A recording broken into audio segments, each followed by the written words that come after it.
All right, this is 4.5, determinants in linear systems. Just like 4.4, I'm going to cut this one down. Lucky you guys, you don't have to do as much as last year's students. They were kind of my guinea pigs, getting a feel for the class. And I decided that we're not going to use Cramer's rule. That's going to be an Algebra 2 thing. We're not going to use determinants to find areas of triangles either, or testing collinear points, or finding equations of lines. So really what we're going to do is find determinants of 2x2 matrices and 3x3 matrices. So what is a determinant? Well, a determinant of a 2x2 matrix. Okay, so here's a 2x2. There's 2 rows and 2 columns. A1 and B1, A2 and B2. They just stand for numbers. Okay, they're standing for variable A in the first column and variable A in the second row. Sorry. A is the first column, B is the second column. We have the first row and the second row. So to find the determinant of matrix A, which has these numbers in it, what I'm going to do is I'm going to multiply across A times B2. Okay, and I'm going to also multiply across A2 times B1. And I'm going to subtract those. So whatever I get when I multiply these two numbers, A times B, I'm going to subtract with A times B over here. Okay, so it's the difference of the products of the two diagonals. So let's find the determinant of A. The determinant of matrix A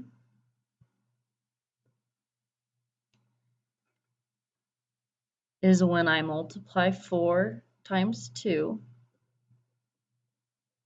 and I subtract it when I multiply 1 times negative 3. So 4 times 2, 8. 1 times negative 3 is negative 3. 8 minus a negative 3 minus a negative is like plus a positive. So 8 plus 3 here would equal 11. 11 is the determinant. A determinant is a number. It's not another matrix. So let's find the determinant of B. The determinant of B. So I'm going to multiply across my first diagonal, negative 1 times negative 4. I'm going to subtract it with my second diagonal, 2 times 2. Negative 1 times negative 4 is 4. 2 times 2 is 4.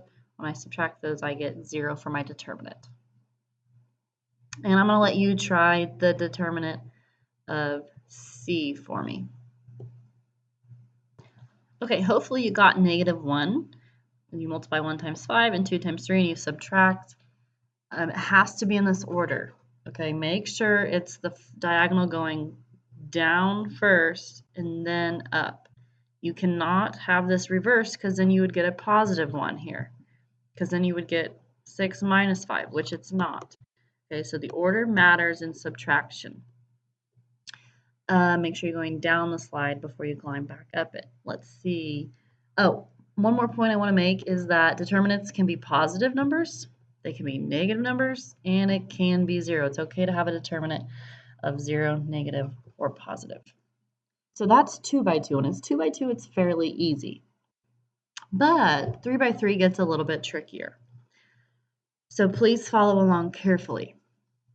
The determinant of a 3 by 3 matrix. Well, a 3 by 3 matrix has 2 by 2s in them. Right? Let's say I just canceled out or ignored or covered up with my hand the first column in the first row. What do I have? I have a 2 by 2.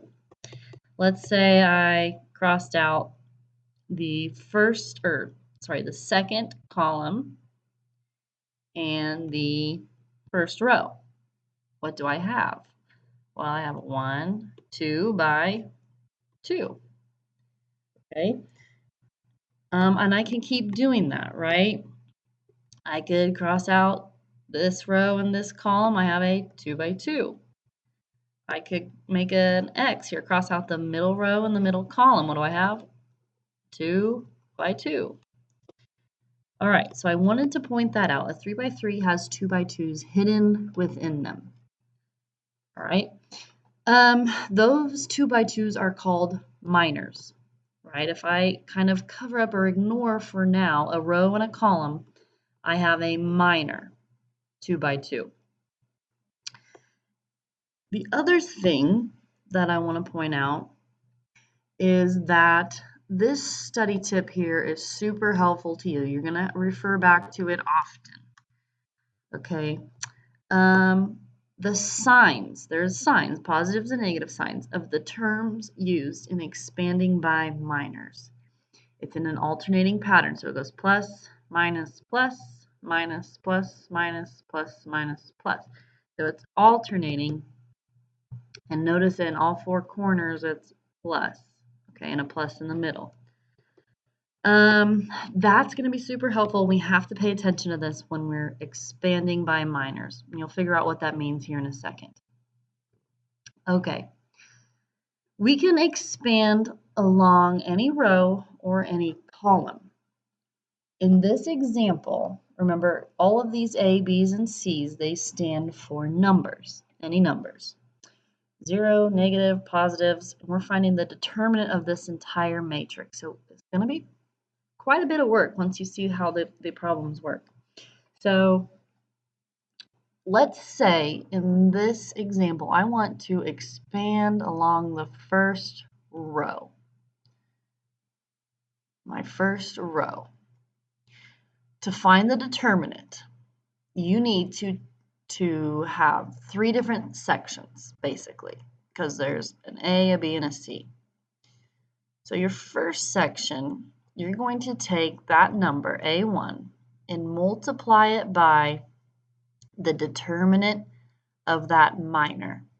Okay, so you're taking A1, multiplying it by the minor's determinant. Well, you need to figure out what that minor is. So if this is A1, I'm going to ignore the row and the column that A1 is in and look for that minor. Here it is. B2, C2, B3, and C3. That's what I'm going to be finding the determinant of. Okay, so that's part 1. Taking A1 times this determinant, and remember to find this determinant, you're going to have to cross multiply and subtract. The second part, we're now at B1. We've done A1, now we're at B1. What I want you to notice is A1, we were in this positive position. So A1 was a positive. Now that we're in B1, we're in negative. Okay, so we have to minus B1 times the minor of B1. We need to figure out its minor. To figure out its minor, you ignore the row that B1 is in and the column that B1 is in. Okay, so what's left? Whatever's left, I need to find the determinant of. That's not absolute value, that's a matrix. It stands for determinant. What's left is A2, then C2, A3, and C3. And then we're on to the third part. We're now at C1, who is in this green position. He's a plus sign, so I'm going to write plus C1, whatever number that is, and timesing by the determinant of its minor. To find its minor, you ignore the row that C1 is in and the column. So I have A2, B2, A3, and B3. Okay, so 3 different parts, and it's not done here, is it? I can simplify this more. I can cross multiply and get a number for my determinant. So I get a number for my determinant there. Let's just call it D. I need to take it times A1. I get a number for my determinant here after I cross multiply and subtract. Let's call it F. I need to take it times B1. I'm going to cross multiply here and subtract, and I'm going to get a number. Let's call it G, right? I'm getting numbers after I find the determinants here, just like I did here. I found the determinant, I got a single number. and I need to take it times C1. And after I multiply them, multiply this, and multiply this, and multiply this, now it says subtract and add. So you're going to simplify it down to get another number, right? The determinant is a number. Just like it was a number in a 2 by 2, it's a number in a 3 by 3. Okay, so one important note is this determinant was found by expanding along the first row. We were using the first row numbers. We can expand along any row or column. Okay, we could have went down this way, C1, C2, and C3. All right, how do you know what to do? Well, it's easiest when you expand along the row or column that has the most zeros in it. Zeros are super helpful, and you're going to find out why. Okay, 2 examples here. Find the determinant of each of these 3 by 3 matrices. One thing I noticed, or one thing that's going to make it easier on me, is this 0. I want to incorporate him. I want to expand along either this first column because that has a 0 in it, or I want to expand along this second row because it has a 0 in it. Let's just do we can do a row. Let's do this. Let's do the row. All right, let's expand along row number 2. Okay, so let's write small here and find the determinant of A. Okay, if I'm going to expand along this row, I need to start in the first position, 0. Refer back to our chart. I'm in this first position, so I need to make sure I write a negative in front of 0. Not that it matters. 0 can't be negative or positive, but just so we're forming a good habit here, let's always refer back to that chart. Okay, so we're in the negative position. It's 0, and I need to take that number times by the minor of that number. Okay, so that number 0 multiplied by the determinant of its minor. So let's figure out what the minor would be. We're going to kind of cover up with our hand the row and the column that this 0 is in. So row 2 and column 1 I'm ignoring for now. For now. So you may not want to write in pencil or pen and draw a line through the second row in the first column. Just kind of cover it up with your hand and visualize. So the minor are the numbers that are left. I have a 1 and a 2 and a 4 and a 2. Okay.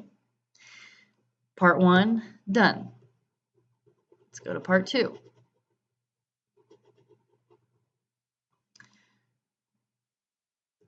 Now remember I'm moving across this row, so I was just at 0, now I'm at 2.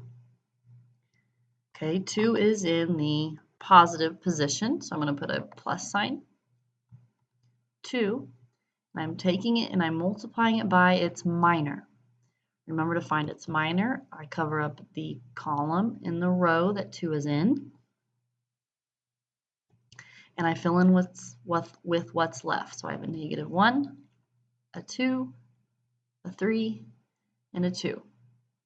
Part 2, done for now. I was at 2, I'm going to move over in this row to 3. 3 is in a negative position, so I'm going to write minus 3 instead of plus 3, and I'm multiplying it times its minor determinant. So let's figure out what that is. Let's figure out the 2 by 2 by covering up the row and column that 3 are in. And I'm left with a negative 1, a 1, a 3, and a 4. Okay, so I'm done figuring out the minors. I've done that. All right, I've accomplished this step here. Now I need to do my cross multiplication and subtraction. So let's work with our determinants here. So -0 times whatever my determinant is going to be from this matrix. So I need to find that by taking 1 times 2 and subtracting it with 4 times 2. All right, that's just for the purple part. Maybe I should have written that in purple.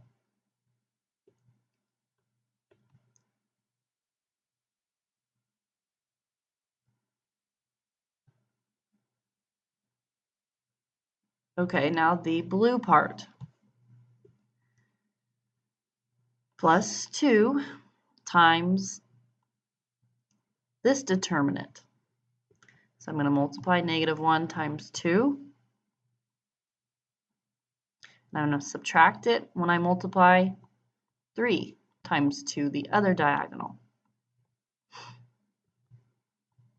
We'll work on simplifying this later. I just want to get it all written down. Okay, the red part, so it's -3 times this determinant. So I'm going to find it by multiplying the diagonals. -1 times 4 minus 3 times 1, the upward diagonal. Okay, now let's work to simplify here. Now I could simplify in my brackets, right? I could take 1 times 2 and get 2, and 4 times 2 is 8, and subtract them, and I'd get 6. But look what's outside of my bracket. It says times by 0. Well, what's 0 times anything? It's going to be 0. So I don't have to do that work. That's why zeros are super helpful to us, because I'm going to end up multiplying whatever this junk is in the brackets by 0. So I know my answer there is just 0. So you can write it if you want. I'm just going to write 0 there. Let's simplify our blue, though. Let's simplify our brackets. -1 times 2 would be -2 minus 3 times 2, which is 6. Bounce over here and do these brackets. -1 times 4 would be -4, and then 3 times 1 would be 3. Keep on simplifying. I don't need to write 0 anymore because anything plus 0 is itself. So -2 times -6, or not times, excuse me, subtract. -2 minus 6 is -8. -4 minus 3 is -7. Notice how I'm doing all of my internal bracket order of operations has to happen. Okay. Now I'm ready to actually multiply the -8 and the 2, which is -16. And then -3 times a -7 would be a +21. So I get for my final answer, -16 plus 21, the determinant of this is 5.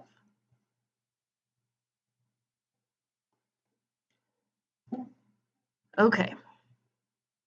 I would have you do one on your own, but I'm not comfortable letting you do that just yet. So let's walk through this one together. Please note that we went along this row here. We expanded along this row, 0, 2, and 3, right? 0, 2, and 3. We could have went along this column. We could have even went along this. We could have done any row, any column, and we would have still gotten the number 5. Okay, so what's easiest is when we have zeros. Now, this row has 1 0 in it. We could do that. This row has 1 0 in it. We could do that. This column doesn't have any. This column doesn't have any. This column has 2 zeros. Oh man, that's going to make life so much easier. So let's expand along column 2. So we're going to find the determinant of A here. Oh, excuse me. This is matrix B, the determinant of B. Okay, so we're starting in this first position. with a 2. We need to check and make sure what sign that is. That is in a negative position, so I'm going to write minus 2. And it's being multiplied by its minor. How do we find the minor? We cover up the column in the row that our 2 is in. So what's left is a 3, a 2, a 4, and a negative 1.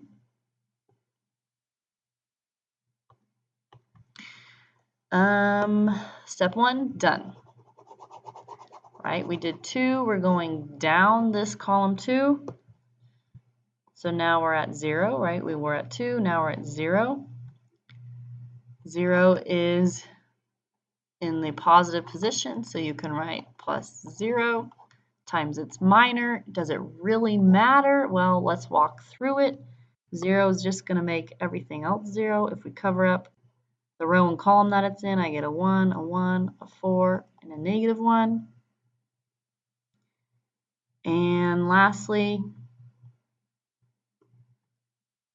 if we move down to 0, 0 is in the negative position. So I'm going to write minus 0. And its minor, if I cover up this row that it's in and the column that it's in, what's left is a 1, a 3, and a 2. And I'm ready to simplify. Okay, to simplify, I'm taking negative 2 times this determinant. I'm going to cross multiply, so 3 times negative 1, and I'm going to subtract it with 4 times 2. What's going to happen with these zeros? You're going to take 0 times this determinant. It's just a number. You're going to get 0. Same thing here. You're going to take 0 times this number, this determinant, and you're going to get 0. So it's like a plus 0 and a minus 0. We don't even need to worry about it. So we're just simplifying one item here. Let's simplify in our brackets first. Let's multiply before we subtract. So 3 times negative 1 is negative 3. 4 and 2 is 8. Again, we have to follow order of operations. So brackets first, negative 3 take away 8 is negative 11. And negative 2 times negative 11, so our final answer is positive 22. See why zeros are helpful? We can ignore all this extra math that we don't even have to do. Okay, I am going to stop there. Determinants are used to help us solve systems. We're not going to talk about Cramer's rule, and we're not going to talk about how determinants help us find the area of different shapes. But that's what determinants are used for, so it's not anything useless. People do use it, and you will in Algebra 2. I just kind of want to introduce you to it because I think I'm the best person at explaining these in a way that you will understand. I'm not trusting your Algebra 2 teacher, and you can tell them that. I want to teach you my way so that you're experts on it next year when you take Algebra 2.